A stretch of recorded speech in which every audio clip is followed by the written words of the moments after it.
ভয় ধরিয়ে দিয়েছিলেন লঙ্কান ব্যাটার জেনিথ লিয়ানাগে। একের পর এক বাউন্ডারিতে বাংলাদেশের জয়ের স্বপ্নে যেন আছড়ে ফেলছিল মাঠের বাইরে।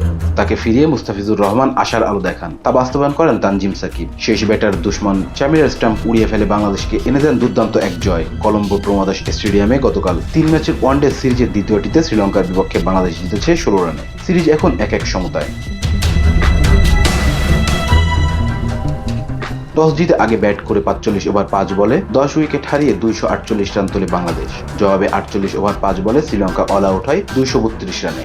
বাংলাদেশের দেয়া 250 ছুঁই লক্ষ্যে ব্যাট করতে নেমে শুরুটা ভালো হয়নি শ্রীলঙ্কা। স্বাগতিক ওপেনার পাথুম নিশাঙ্কাকে লেগ বিফোর করেন তানজিম সাকিব। নিশাঙ্কার রান তখন 5, শ্রীলঙ্কার 6। দ্বিতীয় উইকেট জুটতে ঘুরে দাঁড়ায় শ্রীলঙ্কা। নিশান মাধুশঙ্কা ও কুশাল মেন্ডিস জমা করেন 69 রান। মাধুশঙ্কাকে তাওহিদ হৃদয় ক্যাচ বানিয়ে জুটি ভাঙেন তানভীর ইসলাম। 56 রানে বিপজ্জনক হয়ে ওঠা মেন্ডিসকে লেগ বিফোর করেন তানভীর। ওয়ানডে ক্যারিয়ারে মাত্র দ্বিতীয় ম্যাচ খেলতে নেমেছিল তানভীর, তুলে নিয়েছেন প্রথম 5 এই স্পিনারের ঘূর্ণিতে একে পরাস্ত হয়েছেন কামিন্দু মেন্ডিস। ফেললে গেলে ও থিকসানা। তানভীরের ঘূর্ণির পর ঘুরে দাঁড়ানোর চেষ্টা করেন লঙ্কানরা। এক প্রান্তে আগলে রাখে লিয়ানাগের চোখ রাঙাচ্ছে বাংলাদেশকে। 9 উইকেটে চামিরাকে নিয়ে 53 বলে 58 রানের জুটি করে বাংলাদেশের বুকে কাঁপন ধরিয়ে দিয়েছিল। মুস্তাফিজ এসে রক্ষা করেন দলকে।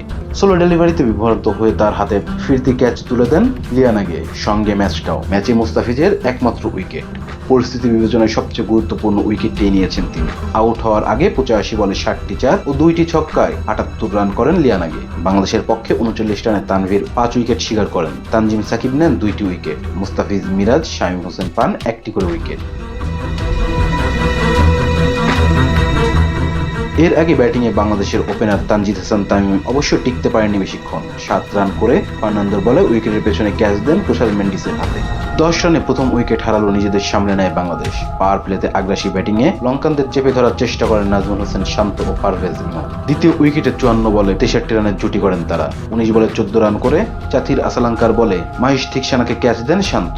69 বলে 67 রান করে সাজঘরে ফেরেন পারভেজ হোসেন ইমন। শ্রীলঙ্কার জন্য হুমকি হয়ে ওঠা ইমনকে বোল্ড করেন ওয়ানিন্দু হাসারাঙ্গা। প্রথম ম্যাচের মতো গতকালও হাসিনি অধিনায়ক মেহেদী হাসান মিরাজের ব্যাট। 9 রান করে চামিরার বলে পাথুম নিশাঙ্কাকে ক্যাচ দেন মিরাজ। 126 রানে বাংলাদেশ হারায় চতুর্থ উইকেট। তাওহিদ হৃদয় ও শামীম হোসেন পাটোয়ারি মিলে হাল ধরার চেষ্টা করেন। 22 রানে শামীম ফিরলেও ইমনের পর অর্ধশতক তোলেন হৃদয়। তানজিম সাকিবের সঙ্গে ভুল বোঝাবুঝিতে আউট হওয়ার আগে হৃদয়ের ব্যাট থেকে আসে 69 বলে 51 রান। 40 বলে 24 রান করে আশিতা ফার্নান্দের বলে লেগ বিফোর হন জাকির আলী। শেষ দিকে বাংলাদেশকে টেনে নিয়েছেন তানজিম সাকিব। 21 বলে সমান 2টি করে 4 ও ছক্কায় 33 রানের অপরাজিত থাকেন তিনি।